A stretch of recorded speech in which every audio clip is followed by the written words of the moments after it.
class, and welcome to the last method on how you solve systems of equations. So we're going to look here at eliminations. So again, our objectives are I can identify situations when to solve systems by eliminations, and I can solve systems by eliminations. So what do we need to do? What does it mean by eliminations? So our first step is we need the like terms to line up in columns. So what do I mean by that? Well, I want my x's to line up, I want my y's to line up, and I want my numbers to line up. So if you see here, this is not an example because they are not lined up. People think they are, but if you look, these equal signs are not together. So I have x and y on this side in this equation and the number by itself. And in this top one, I have x on one side and y and a number on the other. So this does not work. Okay, so the next thing we do, we need one pair of variables to be opposite. So what do I mean by opposite? 3x and negative 3x are opposite because if I add those together, they add up to 0. So remember, when you're adding like terms, you add those coefficients. So 3x plus negative 3x gives me 0x. 0 times x is 0. So, and the reason that's important, we will be able to make them opposite by multiplying one or both equations. So I'll get into that in a little bit. Okay, next we need that we add the equations. So combining like terms to eliminate one variable. So again, what that looks like, I have these nice and stacked, my x's, my y's, my numbers. You're adding these together. 2x plus 1x gives me 3x. Negative 4y plus 4y. Again, what you're noticing, the y's are opposite. Negative 4 plus 4 is 0. And then 11 plus negative 2 is 9. So you always, that's one question I get a lot, you always add. And then step 4, we substitute the value into either of the original equations and solve for the second variable. And as always, if you want to check that solution. So again, what this step is going to look like here. So let's say you eliminated one of the variables, in that case y, that's how it gets its name. We got x equals 4, and then this one here, you're going to follow that arrow. Now we're plugging x into 4 to get your value for y. So again, we can get that solution. Again, your solution is always a point because that's where those two lines intersect. Okay, so let's go ahead and solve. So again, I want to make sure that they're lined up. So everything's lined up. That's step 1. Step 2, I'm going to go ahead and look for opposites. Well, I notice my y's are opposites. So that takes care of that step 2 for me. So now all I have to do is add these together. It's really nice when it works out this way. It's not always going to work out this way, and I'll definitely show you examples when it doesn't. Okay, so let's go ahead and add. 5x plus 3x is 8x. Negative 6 plus 6, that gives me 0. Those are eliminated. I just like to cross them out because I don't have to worry about those anymore. And negative 32 plus 48 is going to give me 16. Now I'm going to go ahead and solve. So to solve for x, we're going to divide by 8. And x is equal to 2. Okay, so now that I have x is 2, now I need to solve for y. Again, it doesn't matter which one you pick. A lot of times, I just pick this top one. Okay, so I have 5x minus 6y equals negative 32. Again, I solve for x. 5 times 2 is 10. Okay, so we're going to go ahead and solve. So I'm going to move this 10 over. It's a positive 10, so the opposite is subtraction. Bring down that negative 6y. Negative 32 plus negative 10 gives me negative 42.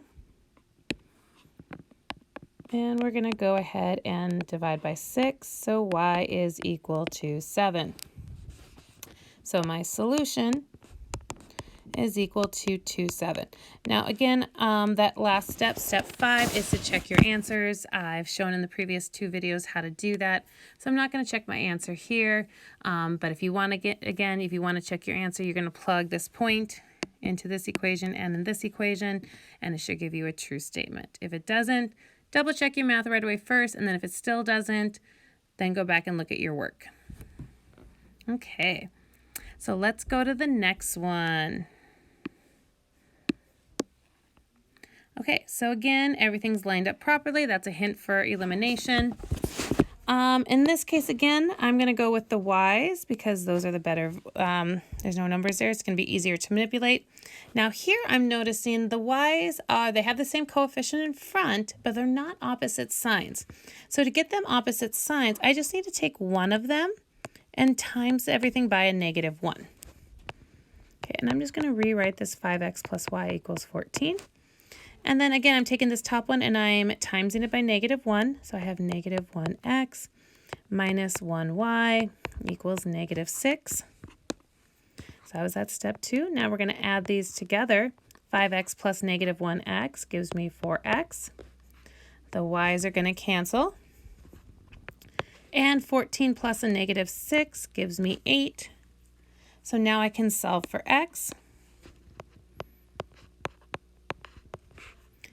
8 divided by 4 is 2. So we have x is 2. Now we need to go ahead and solve for y. Now the nice thing is I can plug it into this one, I can plug it into this one, or I can plug it into the one I manipulated. Either way, you're still going to get the same value for y. I like picking the easiest math one, so I'm going to pick this top one. X plus y equals 6. Well, again, x was 2. And then to get y by itself, we're going to subtract 2. Y is equal to 4. So our solution is 2, 4. X is equal to 2, y is equal to 4. So again, that means where the points intersect, or those lines intersect, is at the point 2, 4.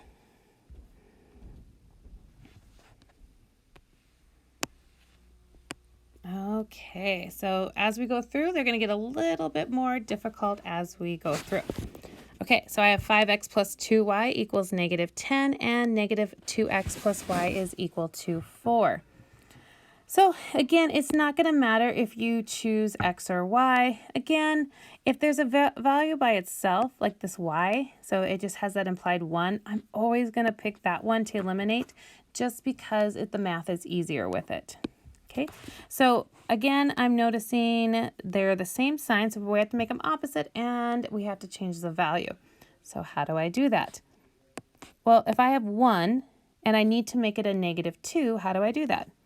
Well, I times it by -2. Again, I'm not doing anything with this first one, so I'm just bringing it down so I can see my work. And now we're multiplying. -2 times -2 is a +4. -2 times 1 is -2. And -2 times 4 is -8. Okay, so now we have them stacked nicely. We have our opposites.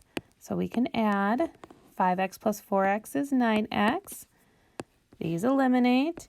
And -10 plus a -8 is -18.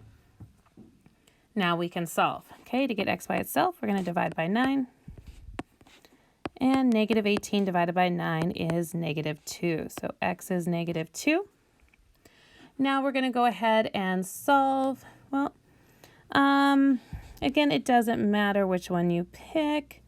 I'll pick this bottom one this time. So I have -2x plus y equals 4. And I also picked it because y is by itself. Easier math. Well, plug in what we got. X was -2. -2 times -2 is a +4. To get y by itself, we're going to subtract. And 4 minus 4 is 0. Don't be alarmed if you get a 0. Okay, so then my solution is at the point -2, 0.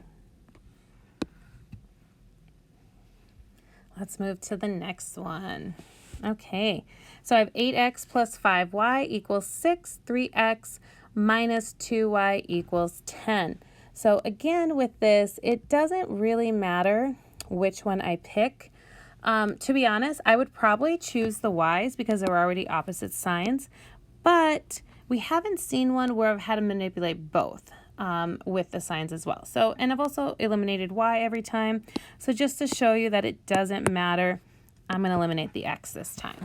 Okay, well, let's look what we have. Well, I have 8x and I have 3x. I have to make those opposite of each other. The easiest way to do that is to just multiply. So I'm multiplying this one by 3 and this one by 8. Okay, so I just swapped it. Now remember though, in order to be opposite, they have to be opposite signs. So I'm just going to make one of them negative. I made the top one negative, but if you would have chose to make the bottom one negative, you're not going to get the wrong answer. Okay, so now let's go ahead and multiply. Okay, so -3, so I'm multiplying -3 through this first one. So when I do that, I get -24x minus 15y equals -18. And then when I do the other one, and I'll just pick another color for that, I'm distributing 8. So I get 24x minus 16y equals 80. So again, they're stacked up. I have those opposites in the x, so now I can add them together. The x's crosses out, so -15 plus a -16 gives me -31y. And -18 plus 80 is going to give me 62. To solve for x, I'm going to divide by -31, or sorry, to solve for y, so I used to saying x. So y is equal to -2. Well, again, now that we have y, we're going to solve for x. I like this bottom one. These numbers look friendlier. So we're solving for x. So I have 3x minus 2y. Again, y was -2. That is equal to 10. -2 times -2 is a +4. Okay, so now we're going to go ahead and solve for x. I'm going to move this 4 over. So 3x is equal to 6. And to get x by itself, we're going to divide by 3. If you notice there, I kind of put the answer. And 6 divided by 3 is 2. So our solution is going to be 2, -2. Again, I could check it by plugging it into any of those equations to the original ones to see if that is a true case. Okay, so here's this. So you kind of saw one of each one. So you saw them where the variables were the same. And you saw them, or they were, sorry, yeah, saw one where they're the same, saw them when they're the exact opposites, and saw where we had to manipulate all of it. And you will have to be able to do all of that. So the last ones we're going to end on is very similar to how we ended the substitution with that. Okay, so let's look here. I have 2x minus 3y equals 9 and 4x minus 6y equals 5. So it really doesn't matter what I eliminate, if I want to eliminate x or y. Let's say I want to eliminate x. Okay, so again, what you're doing is you're looking at the x's. I need them to be the opposite. Okay, so I'm just going to say I'm going to times this top one by -2 because I always look at, here's the bigger number, so you manipulate the smaller number if it's a multiple of it. If it's not, then it's just like the one we did where you just manipulate both. Okay, so let's distribute that -2. So I get -4x plus 6y equals -18. And then we didn't do anything with the other one, so we're just going to bring that down. Okay, so now we have the x's as opposites, so we can add them. -4, so -4x plus 4x, those eliminate like we planned. Well, let's look what happens here. I have 6y plus -6y. So technically those get away, those eliminate as well. Now we do need a placeholder here. So technically, remember, -6 plus 6 is 0. So I'm going to put 0 in its place. I have 0 is equal to, I have -18 plus 5. That gives me -13. So just like what we talked about in that substitution video, this is not a true statement. This is a false statement. And since it's a false statement, that means there is no solution. Again, that means those lines here, these lines, if you were to put them in y equals mxb plus b form, you would notice that they are parallel lines, so those lines never intersect. And since they don't intersect, we know there is no solution. Okay, let's do the last one. I'm sure you can guess where this one is going, but let's see where it is. Okay, so we have to eliminate, you know what, this time I'm going to eliminate y just to do something different. And again, I'm looking at these numbers. 5 can go into 15 3 times, but I need opposite signs, so that's why I'm doing it times -3. So I have -12x minus 15y equals -36. Okay, and now I have the next, I'm just bringing this one down, so I have 12x plus 15y equals 36. So again, we stack those nicely, so now we can add them. Well, again, that weird thing happens. Negative 12 plus 12, that eliminates. Negative 15 plus 15, that eliminates. Well, I need that placeholder, so I'm going to put that 0 there. Equals negative 36 plus 36. Well, that also gives me 0. Well, let's look what we have going on here now. Does 0 equal 0? Yes, it does. That is a true statement. So remember, if it's a true statement, that means that these lines are actually the same lines, and we have infinitely many solutions. Okay, so again, to review, if this is a true statement, infinitely many, false statement, no solution. Otherwise, if you get a variable, then you know there's one solution and you have that x and y. Okay, so to review how to do elimination, first we need the equations to line up with like terms. So x, y is numbers. Make one pair of like terms opposite using multiplication, and then add the two equations together and solve for the remaining variable if there is a solution. So that is it for elimination. Again, if you have any questions, feel free to reach out.